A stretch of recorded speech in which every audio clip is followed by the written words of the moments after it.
Olá, sejam todos muito bem-vindos a mais um episódio do TCast. Este é um podcast para você que busca proteger o patrimônio da sua empresa, da sua família com segurança jurídica e visão estratégica. Eu sou Júlia Pradella e aqui comigo eu tenho o Dr. Alexandre Tonin para um episódio cheio de conteúdo relevante para você. O nosso episódio hoje tem um convidado muito especial, né, Alexandre? Com certeza, que além de meu amigo e uma pessoa na qual eu sou muito fã e ele sabe disso,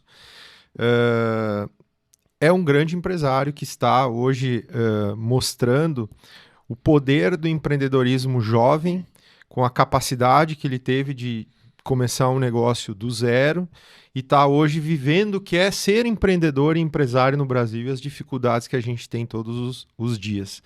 E é por isso que ele está aqui hoje para contar um pouco dessa história para a gente. Felipe Beber, que é graduado em Viticultura e Enologia pelo Instituto Federal do Rio Grande do Sul, enólogo, diretor comercial da Vinícola Beber, ex-presidente da Associação de Produtores de Vinhos dos Altos Montes, ex-diretor social da Associação Brasileira de Enologia e também já foi professor do curso de sommelier do Senac no campus Porto Alegre, Gramado. Então, Felipe, que prazer te ter aqui hoje. Seja muito bem-vindo ao TCast, que é esse podcast. Ele foi desenvolvido não só para nossa classe do direito, digamos assim, mas é para todos os colegas advogados também que buscam empreender, porque a gente acaba saindo da faculdade, e não é diferente a enologia, sem saber sobre marketing, sem saber sobre vendas, sem saber sobre muitas coisas que são fundamentais para a gente virar a chave na vida, né? Porque eu não sei se vocês sabem essa estatística, mas uma pessoa que sai da classe pobre, muitas vezes, para conseguir fazer a virada para a classe média, ela precisa de 8 gerações. Só tem uma forma de ela conseguir virar isso de uma vez, empreendendo. E é assim, e é por isso que hoje a gente traz esse podcast com o objetivo de trazer informações e conteúdo para que as pessoas tenham não só coragem, mas também tenham conteúdo de como fazer, porque às vezes só a iniciativa não basta. Então, seja bem-vindo, Felipe, muito obrigado aqui por aceitar esse convite de estar aqui hoje. Muito obrigado, Alexandre. Obrigado, Júlia. É um prazer estar aqui no TCast com vocês, compartilhando um pouco a minha jornada, um pouco da nossa história enquanto empresa, enquanto empreendedor. E eu acho que concordo com tudo que o Alexandre falou. Tem que ter coragem, tem que ter visão, mas também tem que ter um pouco de estratégia, né? E é sempre bom compartilhar o que deu certo, compartilhar também o que não deu certo, enfim, os percalços, porque de alguma forma a gente espera inspirar pessoas e mostrar o como pode ser feito e mostrar que empreender não é nada assim, um bicho de 7 cabeças, basta ter um pouco de estratégia, de foco, de persistência, né, de resiliência, que sim, tem uma jornada e um caminho de muitas coisas boas também. Como tu falou, Alexandre, a escalada, né, nessa questão financeira, ela se dá ou investindo ou empreendendo, mas tu não consegue investir se não tem uma fonte, né, de suprimento que te dê essa segurança. Então, com certeza, empreender te dá muitas possibilidades. Eu me considero muito feliz em poder estar vivendo essa jornada. Espero compartilhar um pouco disso tudo com vocês hoje. Legal, Felipe. E na semana passada, agora, eu estava em São Paulo no evento da Trinca, que é o evento do Joel J, do Caio Carneiro e do Flávio Augusto. Inclusive, com a possibilidade agora que terei novamente, são 3 etapas, né, em agosto, de estar num momento mais íntimo com os 3, até fazendo perguntas. E o tema desse primeiro encontro, nós vamos trazer hoje para o nosso podcast de hoje, que é vendas e marketing. Então, no final, a gente vai falar um pouquinho também desse livro, que é sempre a gente deixa uma dica de livro para o pessoal no final do podcast. E quando eu conheci o Felipe, quer dizer, na verdade, eu conheço o Felipe de muitos anos, mas mais na época da juventude, quando a gente fala de estar no mercado de trabalho como vendedor. não como enólogo, não como hoje empresário e proprietário de uma vinícola maravilhosa. E, aliás, quem não conhece a vinícola Beber está perdendo, além de ser uma visita muito legal por aquilo que você vê na estrutura da vinícola, também hoje tem um cardápio maravilhoso feito por um chefe que estava no MasterChef, né? Então tem William. cardápios que vocês vão trocando conforme as estações, depois você vai poder falar um pouquinho disso. Mas eu quero começar lá de trás, falar do Felipe vendedor e a importância de vender. Vender. Eu atribuo hoje, muitas pessoas compartilham isso conosco, que a Beber é uma vinícola que teve uma escalada e uma ascensão bastante rápida. Iniciamos em 2015 e a gente lança o nosso primeiro vinho ao mercado, assim, de forma comercial, com marca própria, só em meados de 18. Mas realmente 19 é um ano que a gente entra no mercado lançando Bá, Maragato. Maragato está aqui, inclusive, sobre a mesa. E 19 a 2025, nós estamos falando em 6 anos. E 6 anos, assim, bastante intensos. E aí, como fazer isso em pouco tempo? Eu acho que o segredo é venda. E quem me conhece sabe da minha rotina, sabe do como eu divido as minhas atividades e importâncias durante o dia, sabe que antes de enólogo eu me considero vendedor, com muito orgulho. Eu gosto de estar no comercial, no operacional, na rua, em viagem de negócio, seja para feira, seja visitando o cliente, de certa forma estar em contato com quem está na frente, entregando o nosso produto ao cliente final. Por quê? Porque essa pessoa tem um termômetro exato do que a pessoa está achando da embalagem, do que estão achando do peso da garrafa, do que estão falando do vinho em si, da faixa de preço onde ele está posicionado. A gente pode ler e bolar um plano, uma estratégia gigantesca sobre o produto. Se isso não funcionar no mercado, de nada adiantou. E quem vai dar o indicador de mercado? O próprio mercado. Eu acho que muitas vinícolas, aí falando do segmento vinho brasileiro, especificamente vinho gaúcho, olham para o mercado separadamente da enologia. Eu sempre falo que a Beber tem a felicidade de ter essas duas áreas muito próximas, porque eu faço a enologia e faço também a direção comercial. E hoje, entender o comercial antes de entrar na vinícola e elaborar um vinho, sem sombra de dúvidas, é uma estratégia muito assertiva. Por quê? Porque tu entende do consumidor o que ele está buscando, qual a faixa de preço, posicionamento, a cara da garrafa, e aí tu transforma isso num produto. A Beber inicia assim, e ela tem até hoje, né, já completando esse ano 10 anos de existência, esse norte de desenvolver produto olhando para o mercado. E isso te dá uma capacidade de venda gigantesca, isso te diferencia e isso te realmente dá notoriedade comercial.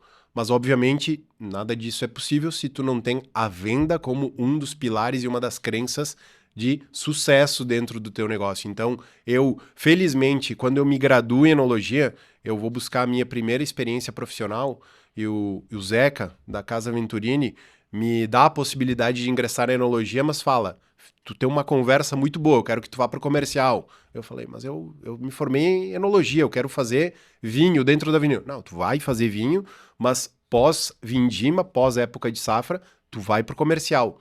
E eu nunca tinha tido uma experiência assim comercial, de fato, de pegar uma amostra, ir num cliente e tu aprende a vender vendendo. Tu aprende a conduzir e a construir um processo de venda no mercado, assim como o cozinheiro aprende a cozinhar na cozinha, no fogão. Então, ir para o mercado, isso a gente está falando de 2010, sem nenhuma experiência num processo comercial dentro de uma vinícola e entender e ir aprendendo, né, com acertos e erros no mercado, como isso funciona, fez eu descobrir dentro de mim uma grande paixão, mesmo já tendo passado por negócios familiares, né, com a fotografia. Eu sempre gostava muito de fechar contrato com as pessoas, de apresentar o nosso produto. Eu gostei muito sempre do comercial, mas ir para um processo de venda na rua é diferente do que vender para alguém que está dentro do teu estúdio fotográfico te comprando um produto. Importante salientar que a família do Felipe vem da fotografia, não da vinícola, porque todo mundo vai pensar assim, não, para ele é fácil, ou o pai já tinha vinícola, alguém que a gente sempre tem, porque é uma característica da região da Serra, a grande parte das vinícolas serem negócios antigos, sucessões de família, já na segunda ou desde terceira. a colonização dos italianos, né? Exato. E não é o teu caso. Você veio de outra área e foi para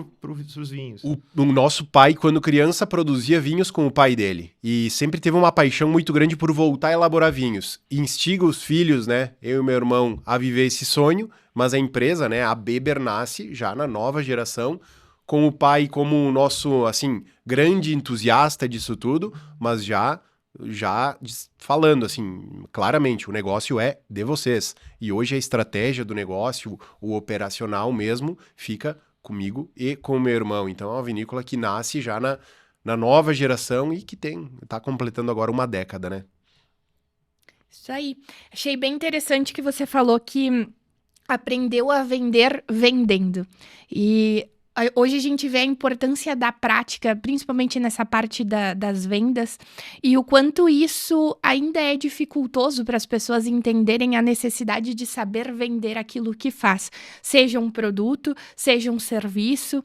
E achei muito interessante mesmo essa tua frase, que aprendeu a vender vendendo. Eu acredito que eu também tenho aprendido a vender vendendo, embora eu tenha vindo de uma família muito voltada para o comércio, mas aí sempre existiu essa questão, como tu colocou, a pessoa vir dentro do estabelecimento comprar, o quanto é diferente. Eu quero completar, antes de te passar a palavra, Felipe, o seguinte, que eu ouvi uma pessoa sempre me dizer o seguinte, não, mas você consegue vender porque você tem o dom. E eu sempre dizia, não é o dom, é estratégia e principalmente vontade. Você precisa lidar com o não.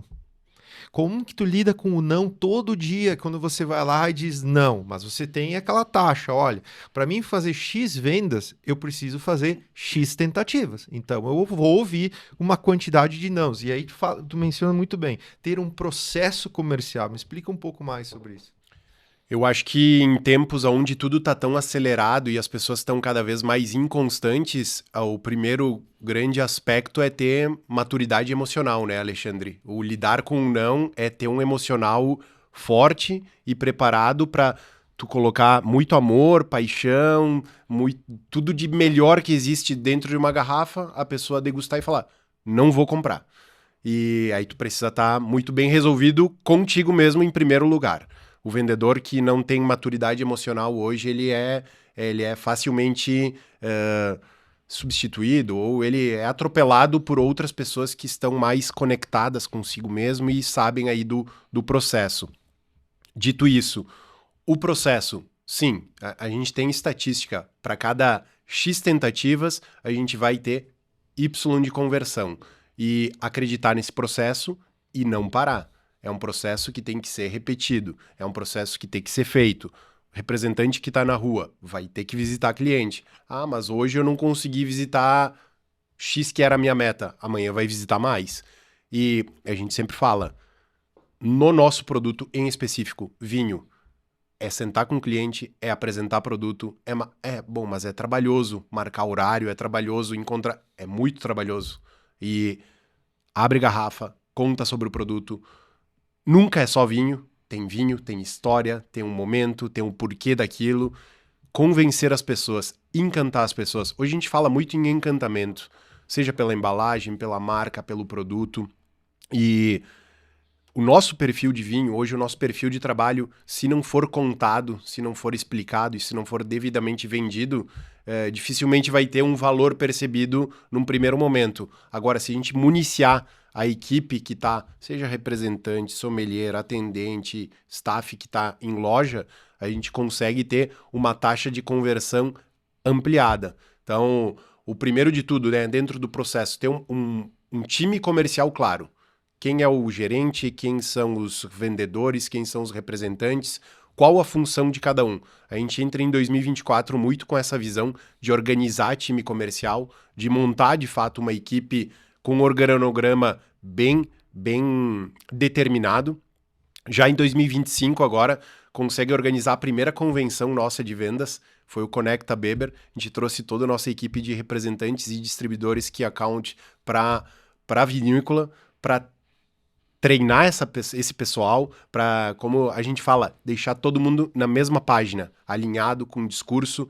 Hoje parece óbvio isso, mas muitas empresas não têm um discurso alinhado. A equipe comercial, por vezes, o Alexandre conta de uma forma, a Júlia de outra, não tem essa sincronia em história, em storytelling, em, sabe, convencimento para cada linha de produto e para quem vender, como portar, qual o tom de voz que eu vou usar com determinado cliente ou determinado produto. Então, nesse ano a gente já consegue, falar numa convenção de vendas é algo que grandes empresas e corporações fazem com muita frequência, mas no nosso porte de empresa partir para isso e pensar dessa forma, a gente acha bastante audacioso, assim, e já está colhendo frutos disso, né? De como ter todo mundo alinhado e com o mesmo treinamento em relação a produto, em relação à história, faz diferença. E eu acho que a clareza dos papéis é fundamental para ter um processo eficiente e que aconteça sem peso. Quem é o gestor comercial? Quem é o diretor? Qual é a demanda que eu passo para o gestor? Qual eu posso acionar direto com o diretor? O que na esfera do representante já pode ser resolvido ou não? Então, desde 2024, como eu te falei, a gente entra nesse processo de organizar e o crescimento, por vezes, ele bagunça um pouco a tua estrutura interna. E a gente sofreu muito isso com a pandemia, onde acumulou crescimentos incríveis durante 2020, 2021, 2022, e a estrutura, seja produtiva, seja de pessoas, bagunça um pouco. Então, 23 a gente já começou a pensar que precisava reestruturar o nosso quadro de pessoas, e de fato em 24 a gente coloca em prática isso de ter esse organograma comercial bem claro, bem definido, com políticas claras, porque de certa forma tu transforma isso num processo. E quando é um processo, é fácil de replicar para o representante A, B, C, D. Eu posso contratar mais 10 agora porque tem um processo claro e efetivo. Olha que interessante isso, porque eu lembro daquela frase do Jordan, né? Jogador ganha jogo, time ganha campeonato. Né? E a gente vê, até a própria seleção brasileira, às vezes perde, nós temos os melhores jogadores, nós não temos um time, né? Um time organizado, um processo organizado, que isso que leva ao resultado. Então, olha só, rapidamente aqui em alguns minutos já falou sobre o diferencial na embalagem, de estar na ponta da venda, de se conectar com o cliente, de ter um processo comercial claro, de ter um time alinhado, contando o mesmo storytelling do produto e a cultura desse produto. E aí, tu tá dentro de todos esses processos, basicamente junto com o teu irmão, mas tu tá nesses processos. E a gente ouve muito hoje uma reclamação, e até dos nossos colegas advogados, eu preciso sair do operacional. Cara, tu nunca vai sair do operacional. Se tu sair do operacional, tu vai quebrar teu negócio. Porque como é que tu vai deixar de fazer vendas? Hoje, quando eu olho o Instagram da Beber, seguidamente eu te vejo lá falando sobre um vinho, falando sobre a vinícola, falando sobre alguma questão em si. Não tem como sair mais desse processo. Porque as pessoas se conectam mais, obviamente, quando te enxergam, né? Eu vejo, e tanto é que as pessoas marcam a vinícola e te marcam. Então, há uma conexão clara entre a pessoa e o produto. E quando a pessoa diz, não, eu vou sair do processo porque agora eu só vou ficar no Instagram, vai morrer. Porque tu tem todos os outros processos abaixo, tu tem que continuar. E como é que é lidar com isso todo dia e organizar o tempo? É um desafio, porque cada vez mais a gente cadece de tempo, né? O tempo é uma loucura, mas o sair do operacional, esse é um estigma, né? Que muito empresário... chega num certo volume, um certo tempo de corporação, fala, bom, agora eu vou montar um time, eu tenho gerente para recursos humanos, eu tenho gerente para comercial, para finanças, e aí eu com 3 pessoas eu converso e vejo toda a operação.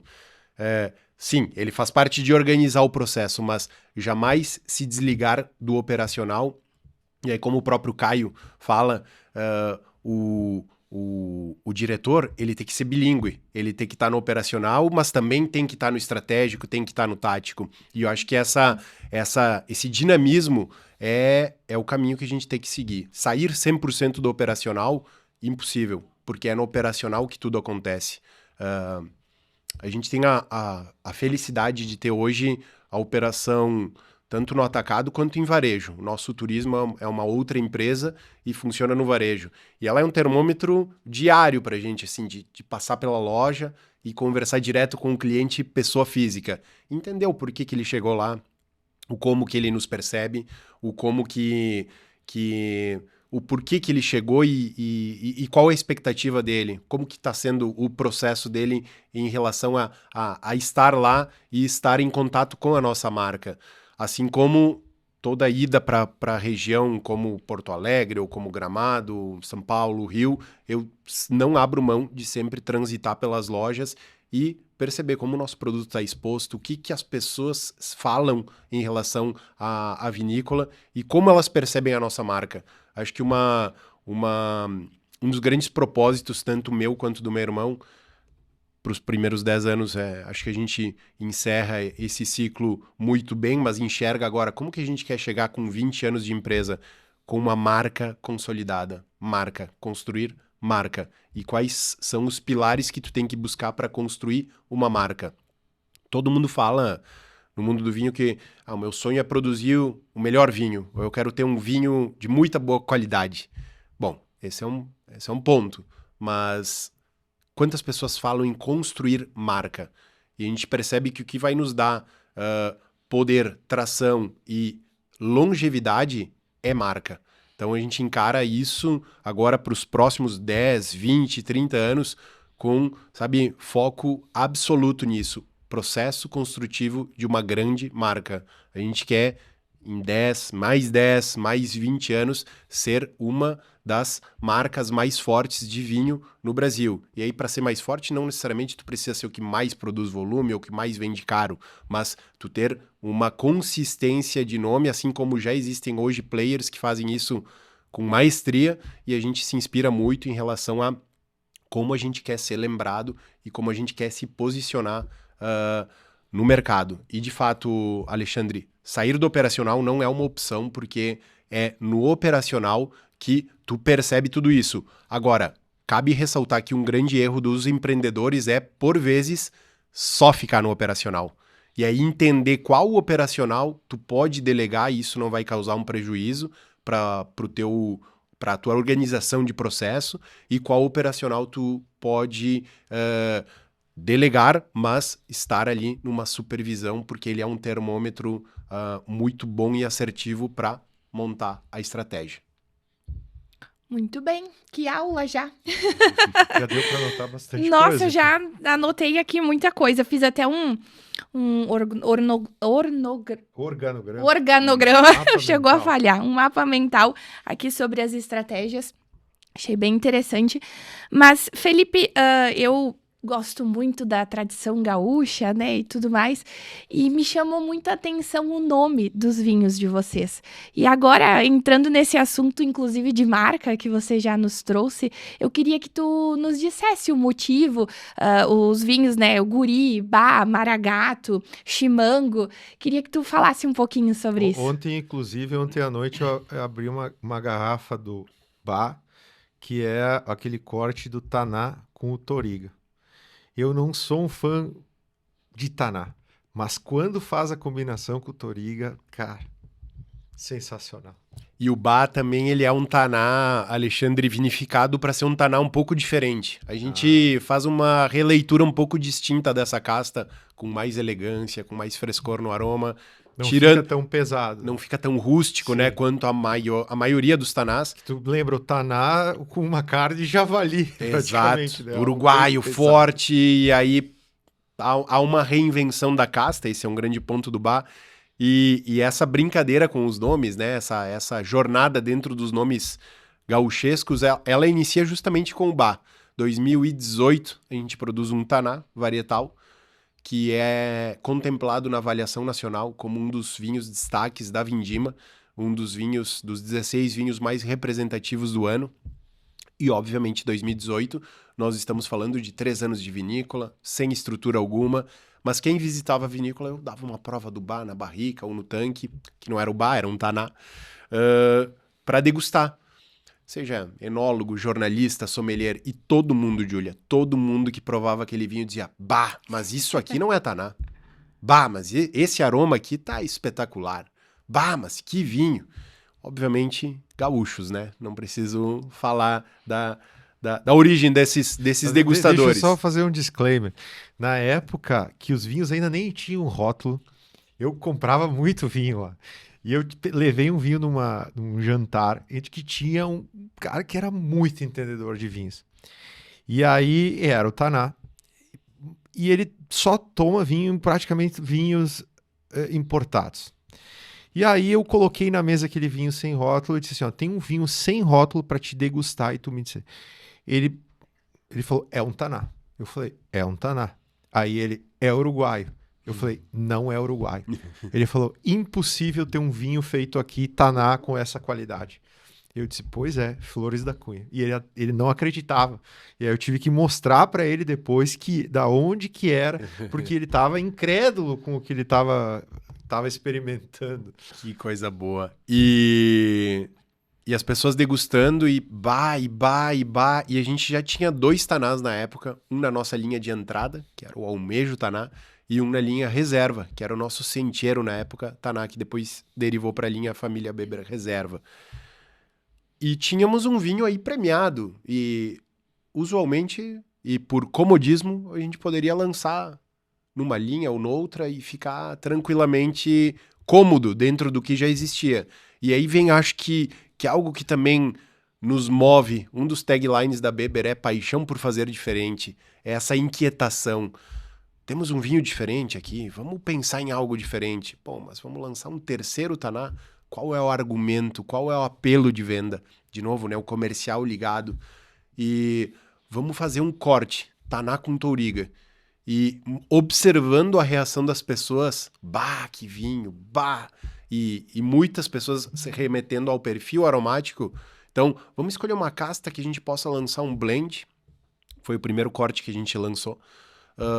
Lançar um corte, um blend, né, uma assemblagem, com uma casta que também valorizasse essa característica aromática. E aí vem a Touriga Nacional, que é a que a gente tinha disponível em barricas na época, e vem então o corte de 93% de Taná, 7% de Touriga, que desde 2018 se repete, 18, 19, 22 agora é a safra comercial nossa, já é o 5º lançamento do bar, e é um vinho que tem muito sucesso de venda aqui no estado, embora a região sul represente para nós hoje 62% do nosso faturamento. Ele tem muito sucesso, só que essa pegada mais caricata do gaúcho, ela já não funciona tão bem em São Paulo, não funciona tão bem no Rio de Janeiro, por exemplo. Eu achei que funcionaria. Funciona para a comunidade de gaúchos que vivem lá. Eventualmente as pessoas provam, despertam uma curiosidade, mas sucesso mesmo... região sul, eu acho que aqui... E, bom, aí existe outro ponto de vista. Funciona para o carioca e para o paulista quando ele está visitando o sul. Porque ele entra no clima, né? E no subproduto que é o gift wine. Ele quer um vinho com uma lembrança aqui do sul. Então, o gauchão caricato aí funciona. Isso também é uma inversão de ponto de vista. Diferente do que Chimango e Maragato, que também carregam muita cultura, tem as bolhadeiras na garrafa, tem 2 nomes que são referência máxima à nossa cultura gaúcha, né? A Revolução Federalista, mas com uma apresentação sóbria, neutra. Isso funciona muito fora daqui. E, obviamente, aqui também. Então... Mas aí tem a questão mais com a embalagem mais sóbria, tu acha? Ou porque Chimango e Maragato, na história, em relação ao Brasil, quando se conta a história, se fala um pouco mais? Pelos dois fatores, mas eu atribuo principalmente pela sobriedade na embalagem. O caricato do bar e do guri tem que realmente gostar disso ou ter alguma conexão com isso, né? Chimango e Maragato tem muita sobriedade e, obviamente, quando se conta a história, gera um elo de conexão, né? Pelo movimento federalista, movimento separatista, enfim, com as pessoas de fora daqui também. E aí, por que a gente chega nesses nomes, aí contextualizando, mas por que chamar um vinho de Maragato, outro de Chimango? A gente faz um trabalho de rodar o estado, né? Passar por todas as regiões produtoras. Hoje a gente tem produtores parceiros que nos fornecem matéria-prima desde Quaraí, na campanha, passando por Encruzilhada do Sul, na Serra do Sudeste, Pinheiro Machado, também Serra do Sudeste, e em municípios da Serra Gaúcha, não só na nossa indicação de procedência, que é Altos Montes, mas também em Bento, Garibaldi, Pinto Bandeira, Monte Belo do Sul. Então tem parceiros produtores em todas essas regiões. Chimango e Maragato trata de botar o DNA do Rio Grande do Sul em 2 garrafas de vinho. O Chimango, um varietal de Chardonnay, mas que contempla aí 4 vinhedos de 3 regiões distintas. O Maragato, por sua vez, um corte de 6 castas, com 3 regiões também e 2 estilos de maturação. Vocês falam no rótulo as castas ou não? Tudo Porque a gente vê muito, por exemplo, Michel Rolland, não fala nunca quais são as uvas que ele usa. A gente não revela o percentual, Alexandre. Não é mencionado o percentual porque ele muda de Maragato para Maragato. Mas o lote 4 aqui trata-se de um exemplar, então, da safra 2022, e já com a mescla também de concreto e carvalho. 25% desse vinho estagia em concreto, 75% em carvalho francês. Já vamos aproveitar para falar essa história do concreto, né? Claro. E a gente tem aqui vamos falar um pouquinho sobre experiência também, que é essa questão da marca e de trazer a experiência. E isso aqui eu achei fantástico. E quando eu cheguei lá na vinícola, inclusive, ó, pessoal, eu comprei esse kit aqui, porque quando eu botei no olho, eu disse, cara, isso aqui é experiência. E aí tu imagina tu chegar assim, tu vai lá, tu marca uma janta com os amigos e tal, e tu chega com essa caixa. O pessoal gosta muito de levar vinhos e tal. Vamos trazer uma experiência. Não sei se vai dar para ver direitinho aqui a caixa, tá? Então, vamos abrir aqui para entender a experiência. Primeiro, você começa a experiência com uma explicação. O que é o concreto e o que é o carvalho. Essa mistura. E aí, quando tu vai ver a embalagem, 2 vinhos com o mesma embalagem, mesmo rótulo, extremamente sóbrios. E aí, no meio tem isso chama pipeta, né? Proveta. Uma proveta. Tá, e aí? O que se faz com isso? Pode montar o teu próprio corte. É uma ideia das pessoas virarem enólogo e se desafiarem a entender um pouco a personalidade que um mesmo vinho pode tomar, sendo submetido por maturações distintas. Aqui trata-se de um exemplar da safra 2020, um corte de Cabernet Franc com Petit Verdot, 2 variedades com bastante expressão e potencial aqui no sul. Nos dois, como que... O mesmo corte de vinho nos dois, só que numa garrafa o vinho amadureceu só em esferas de concreto e na outra garrafa só em barris de carvalho. E isso também nasce dessa observação da reação das pessoas. Quando a gente começou a abrir para visitação e as pessoas a conhecerem a nossa sala de maturação, as pessoas olhavam para as esferas de concreto e diziam, qual que é a diferença do vinho que fica aí? E aí uma pessoa pergunta, outra, qual que é a diferença? O que o concreto aporta no vinho? E obviamente que o corte entre esses dois, entre o concreto e o carvalho, para mim é o vinho mais completo. Tanto é que a gente lançou como nosso ícone, Gran Connecto, um blend. Mas eu achava uma injustiça não proporcionar para o consumidor essa experiência de entender como que o vinho muda maturando só no concreto e só no carvalho. Ou achava, no mínimo, injusto as pessoas que só visitam a vinícola ter acesso a isso. E aí vem a ideia, então, de por que a gente não transforma isso num produto? E aí lança, então, inicialmente o kit.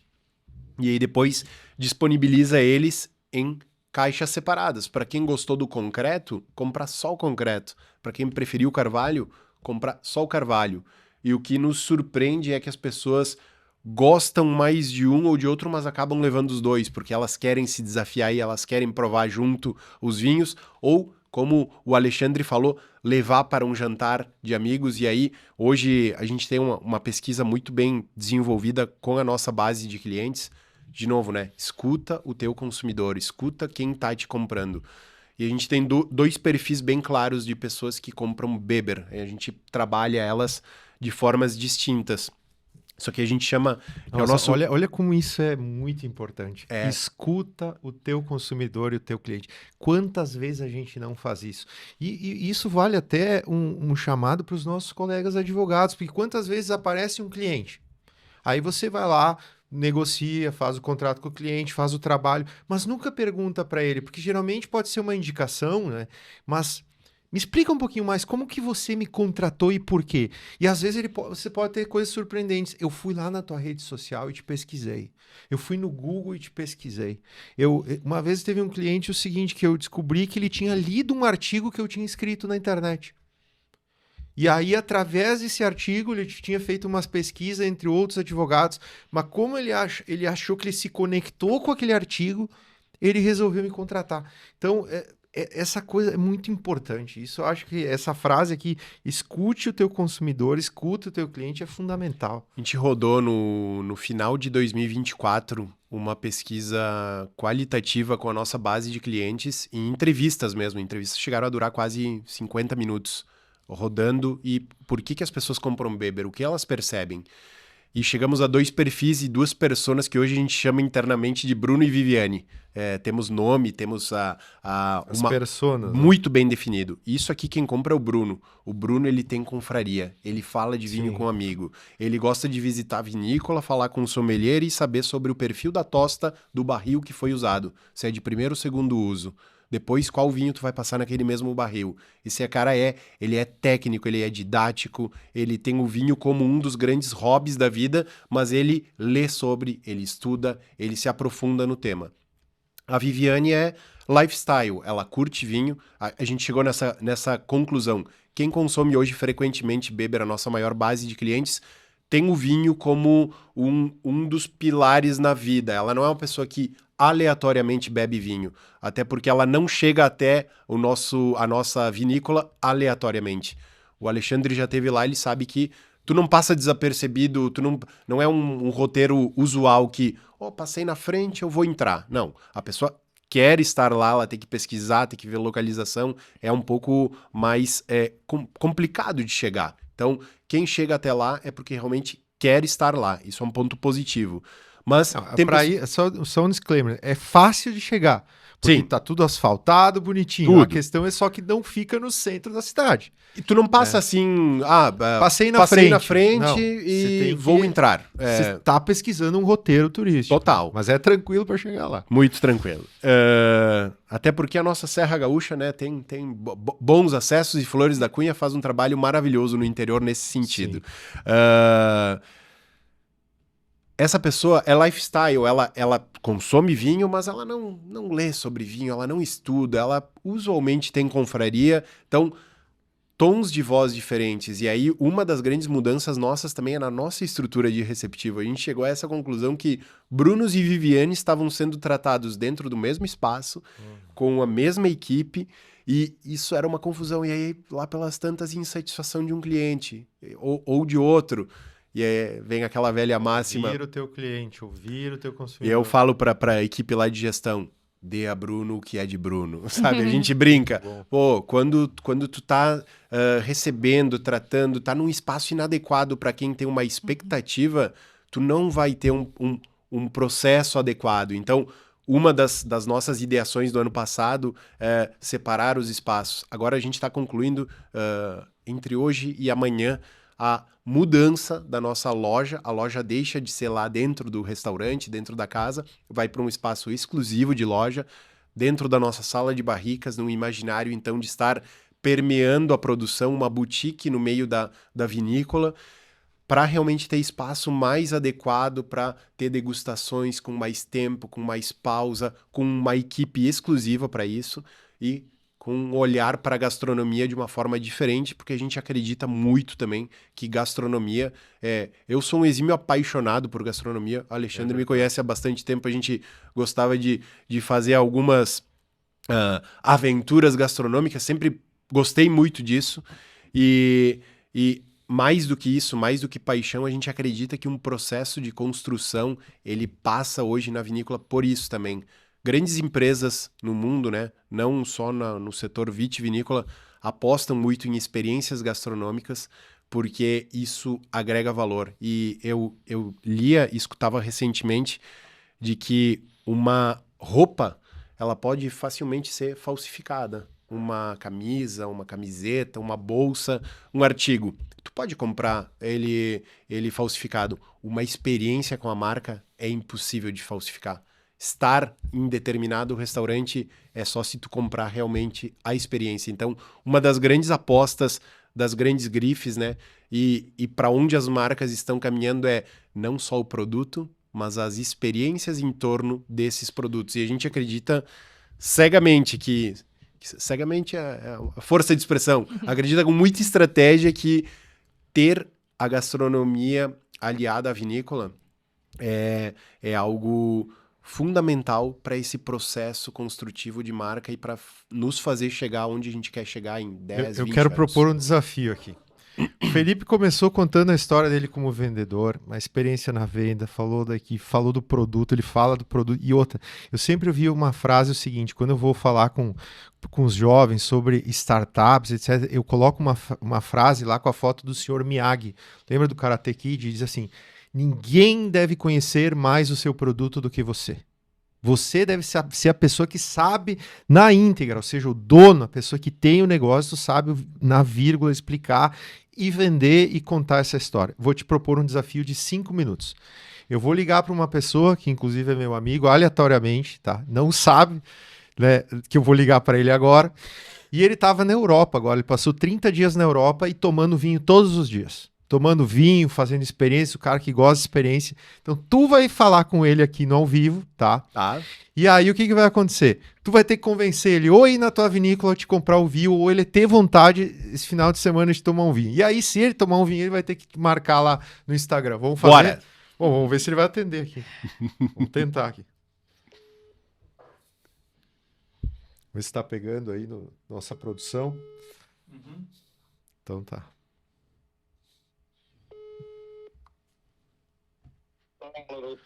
Buongiorno, Milani. Tudo bem? Como está o amigo? Pensei há pouco em ti, cara. Espero que seja bom. Negociação, Não, negociação, cuidado que tu vai incrível falar. aqui com- Cuidado que tu vai falar. Tu tá ao vivo num podcast. Capaz, cara. Já vivo no Ticast? Tu tá ao Que vivo, honra, tá ao cara. vivo no podcast. Eu pensei assim, cara, eu preciso ligar para uma pessoa style, que tem um bom estilo de vida e que recentemente estava passando pela Europa e fazendo experiências gastronômicas e bebendo bons vinhos. E eu Isso pensei, aconteceu. exatamente. E trabalho, né? Não deixa de Sim, comentar que trabalho, é uma viagem né? É o cara da experiencial, Natuzzi, né? Natuzzi Experience. Não, como é que é a logomarca agora da Natuzzi aqui? Editions, né?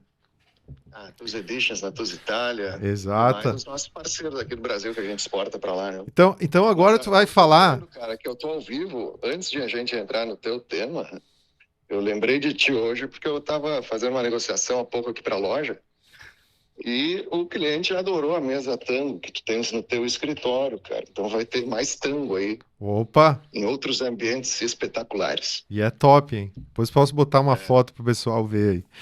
Coloca aí que vale a pena. Ô Milani, olha só, tu vai falar aqui com o Felipe Beber. Com certeza tu já conhece os vinhos. Líder da vinícola? Exato. Já tomou com certeza algum vinho do Beber junto comigo, tá? Certo, na tua E, casa. e assim, nós vamos fazer um desafio. Ele tem 5 minutos num pitch aqui para te convencer esse final de semana a tomar um vinho do Beber ou visitar a vinícola, enfim, nessa história curta aqui que ele vai poder te fazer, porque ele é um vendedor nato aqui. Depois tu vai dar o feedback nisso aí.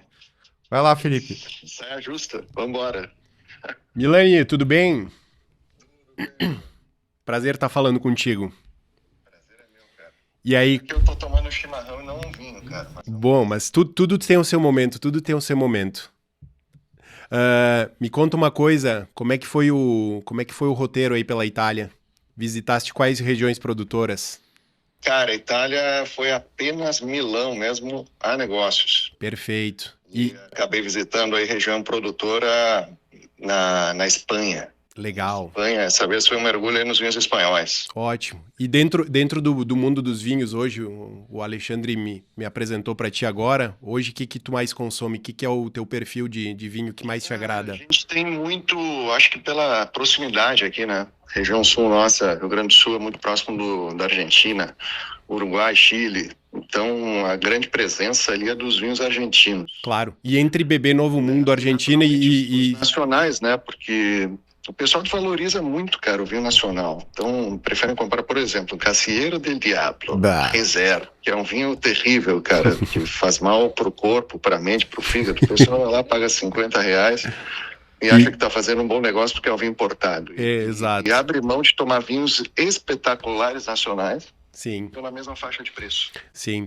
Né? E sem contar que aquele vinho sai do Chile, anda 4.000 quilômetros embaixo de sol, para depois ir para um depósito que não é refrigerado, para depois ir para uma prateleira. Cara, vamos para o vinho nacional, entendeu? Com certeza. Eu E aí, acho que... quando a gente pensa em vinhos de guarda, etc., aí vai ter um mundo para ser explorado. Mas o Certo. vinhozinho do dia a dia, cara, eu não abro mão do vinho nacional. Ótimo, ótimo. E dentro do perfil de nacional hoje, o que mais te encanta? Qual produtor tu tem de referência aí que te agrada? Tem algum específico? Nacional. Vamos lá, eu tô num passeio agora entre alguns vinhos orgânicos e as vinícolas urbanas. Legal. Então tem os tradicionais, as grandes vinícolas, que eu sempre consumi e adoro. Então, para mim, espumante Cavigás é o primeiro da fila sempre. Uhum. Vai ter um vinho do Adolfo Lona que tá fantástico. Sim. Um Cabernet que ele lançou, o Adolfo. Uhum. Até foi ganhar o prêmio agora de melhor vinho no Brasil, cara. Pois é, eu vi recentemente. E deixa... De Porto Alegre, o Ruiz Gastaldo. Faz um bom Tem trabalho Luiz também o Barrichello. Gastaldo. Vai pra Serra ali, a Miolo, eu aprecio bastante ali. Legal. E O Serra... 43, etc, sabe? E falando em Serra, Milani, tu já esteve na região dos Altos Montes aí? Já visitou Flores da Cunha e Nova Pádua? Presencialmente ou ainda não? Faz muitos anos, mas para um aniversário. Eu não lembro nem a vinícola que eu fui. Muito bem. Então foi mais pela pessoa que está de aniversário do que pela experiência do vinho. Antes propriamente de te oferecer um vinho aqui, que eu tô nesse desafio de te oferecer um vinho, já deixo o convite a tu visitar a nossa vinícola, que conta hoje com um restaurante, com um menu sazonal que muda 4 vezes por ano, então com insumos baseados em todas as estações do ano. As estações. Assinado por um chefe aí de renome, que é o William, já participou do MasterChef Brasil e vem abrilhantando a nossa gastronomia de forma ímpar. Então já deixo o convite a tu desfrutar esse momento aí em alguma das tuas escapadas para a Serra. Mas isso é outro detalhe, né? A gente falou do vinho importado versus o nacional, o pessoal compra qualquer vinho.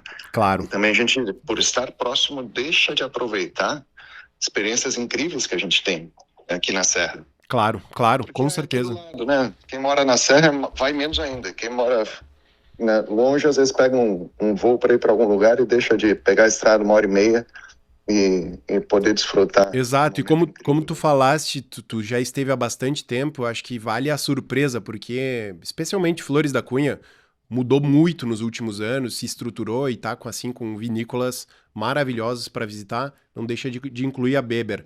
Mas, Milani, antes aqui de concluir, rapidamente pelo que tu me falou, o teu perfil de consumo, eu deixaria uma dica aqui a tu degustar, como tu tá nessa pegada dos orgânicos ou talvez de menos intervenção, eu deixaria, e mencionou aí a Argentina, eu deixo uma dica aqui de 2 vinhos do nosso portfólio, que é uma experiência, a gente até estava falando deles agora há pouco, Cabernet Franc com Petit Verdot, um corte, e tu vai conseguir ter essa imersão, realmente essa sensação até da intervenção menor de um vinho que matura só em concreto e outro que matura só em carvalho.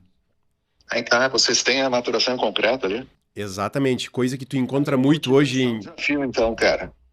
A gente vai ter que marcar um sábado ou um domingo com o Dr. Tonin pra gente degustar esses vinhos e fazer o menu sazonal ali com o teu chefe. Tô com a caixa.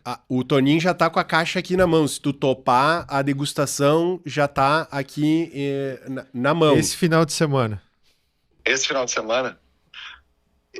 Porto Alegre? Porto Alegre, né? Combinado. Só vai ficar o desafio. Vocês vão Também. degustar esse vinho e vocês vão me marcar para comprovar que está sendo degustado.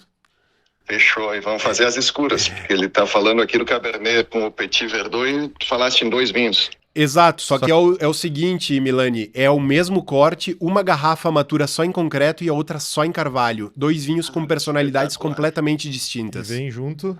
Incrível. E vem uma proveta no centro da caixa para vocês brincarem de enólogo e fazer o corte entre concreto e carvalho.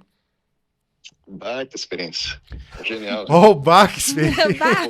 Vou bloquear Melhor, aqui a agenda de melhor sábado. que isso, Milani, é só fazer isso harmonizando com pratos da estação na vinícola, que eu aguardo vocês aí vai ser um prazer compartilhar desse momento com vocês lá na nossa estrutura em Flores da Cunha. Cara, demais, incrível. Belo programa de sábado, agora tem que programar a fuga pra Serra e conhecer o teu espaço. Perfeito, vou passar aqui pro Toninho. Fechou. Abraço. Obrigado, Milani. Falamos no final de semana aí. Abraço, querido. Toninho. Até mais. Abraço, pessoal, aí. Parabéns pelo trabalho, podcast. Valeu, tchau, tchau. Falou. Olha ali, ó. E olha só que interessante. Para resumir o que ele fez agora, que não é a venda não é um dom, mas tem técnica. O que tu fez antes de falar com ele? Tu já esteve Perguntou. recentemente. Isso eu bato muito Perguntou. com a equipe ou de Primeiro rua ou da tu loja. perguntou sobre ele. Escuta o teu cliente. Onde é que você estava? Qual região você visitou? O que você gosta mais? Porque às vezes a gente tem essa ânsia de falar, e a gente não escuta. Exato. Se tu pegar o pitch de conversa, e isso poderia ser visto um processo de venda, o vendedor fala a menor parte do tempo. Exatamente. Tu tem que deixar o teu cliente falar, porque aí ele se sente à vontade. Outra coisa que a gente faz na loja da vinícola, recebe a pessoa com uma tacinha de espumante. A pessoa baixa a guarda. Eu não tô aqui com um vendedor, a pessoa tá me oferecendo um Eu espumante. fui lá esses dias, então eu já sei dessa experiência. Então, sabe, deixa a pessoa falar. Ele estava na Europa, mas ele bebe Argentina. E o teu passeio pelos nacionais? Mencionou orgânico, menos intervenção, Vinícolas bodega urbana. urbanas de Porto Alegre. Então, menos intervenção já vai na pegada do concreto, já vai em algo que desafia. Tu vê que ele é um perfil que ele tá fugindo do óbvio. Então, vende esse produto, sabe? Porque se tu oferecer o vinho não adequado para a pessoa, tu vai frustrar a expectativa dela, tu não vai conseguir ter efetividade e o pior, a recompra não vai acontecer. Porque se esse cara me diz, eu gosto de... vamos pensar que ele não me diga. Ele gosta de branco barricado e eu ofereci para ele um tinto leve, não vai ter recompra.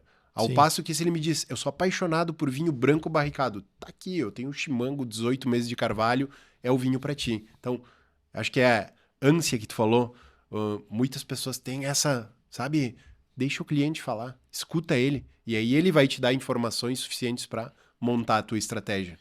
Júlia, considerações finais? Infelizmente, estamos chegando ao fim, mas que aula, hein? E aí eu vou pedir já um favor para vocês, não custa nada, curte isso, lá no YouTube, no Spotify, compartilha, manda para os seus amigos, manda para as pessoas, manda para os seus familiares, as pessoas que precisam ter esse conhecimento. Hoje teve conhecimento sobre vendas, teve conhecimento sobre marketing, teve conhecimento sobre vinhos, teve muita coisa aqui, então não deixa de fazer isso. Compartilha, manda aquele aviãozinho que é muito importante para nós. Muito importante a gente lembrar também do livro da nossa indicação, né? Mostra Claro, aí pra todos câmera. os podcasts a gente sempre faz uma indicação de livro. E, aliás, a grande leitora aqui desse podcast é a Júlia, não sou eu. Ela lê 10 vezes mais do que a média dos brasileiros, faz parte de clube de livro, está sempre lá no Almanac Cultural em eventos. Então, a Júlia é a grande leitora, mas hoje eu trago o livro em função de eu ter estado com a Trinca na semana passada. Então, estamos falando aqui A Trinca, Jornada da Liberdade, com Caio Carneiro, Flávio Augusto, Joel J.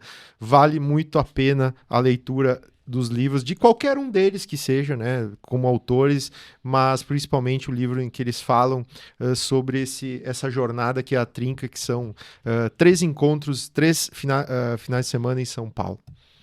Muito bem. Para finalizar, então, Felipe, a gente queria que tu deixasse uma mensagem para os nossos ouvintes e em respeito a isso tudo que tu colocou aqui para nós hoje. Complexo, né? Resumir Em tudo uma isso. frase. Uma frase. Eu sou prova viva disso e ontem, quando eu tava lá na estrutura do restaurante, tava remodelando ele e a loja nossa tá virando agora só restaurante, e aquele espaço vazio me lembrou de 8 anos atrás, quando a gente começou a remodelar aquele espaço para ser o nosso primeiro escritório. E eu falei até pro William, tá me passando um filme na cabeça. E eu acho que acredita nos teus sonhos. A vinícola um dia foi só um sonho. Eu compartilhava com o Alexandre lá atrás, quando era só um sonho. E eu acho que saiba aonde tu quer chegar. Acredita nesse sonho e trabalha. Vai atrás, corre, baixa a cabeça, faz, porque tu vai conseguir. Eu mais do que ninguém sabe do como saber aonde tu quer chegar é um diferencial hoje, porque muitas pessoas estão simplesmente indo e não sabem aonde quer chegar. Não desenham uma estratégia, não desenham um ponto lá de chegada. Então, sonha, foca e vai lá e faz. Tem uma frase muito batida, né, que diz que quando você não sabe aonde quer chegar, qualquer caminho serve, né? Exatamente. Qualquer lugar tá bom. Ou pior, não. Então, gera essa insatisfação constante. Espera aí, tu tá insatisfeito por quê? Tu sabe onde tu quer estar? Qual que é o processo? Ah, não sei. Então, é um movimento que atrapalha muito, né? Então, saiba onde tu quer chegar.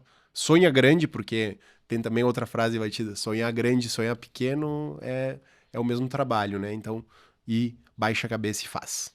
Bom, eu e o Alexandre ficamos muito felizes que você tenha aceitado o nosso convite de estar aqui hoje.